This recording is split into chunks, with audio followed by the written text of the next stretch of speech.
हरे कृष्णा। गीता का जो दूसरा विषय है वो है जीव। जीव अर्थात आत्मा। भगवत गीता में विस्तार से इस आत्मा की चर्चा की गई है। आत्मा मतलब आप और मैं।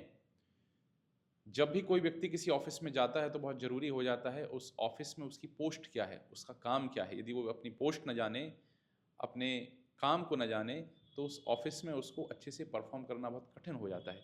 बस ऐसे ही विचार करिए, ये संसार एक ऑफिस के समान है और हम इस संसार में एम्प्लॉय हैं।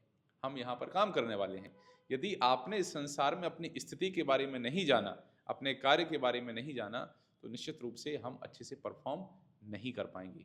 भगवत गीता हमें बताती है हमारी पहचान के विषय में, हम कौन हैं, हमारी वास्तविक स्थिति क्या है, हम इस संसार में क्यों आए हैं। और जैसे ही हम इस बात को जान लेते हैं, इस संसार में व्यवहार करना, इस संसार में कार्य करना, इस संसार में मानव जीवन के लक्ष्य को प्राप्त करना, ये सारी चीज़ें बहुत ही आसान हो जाती हैं।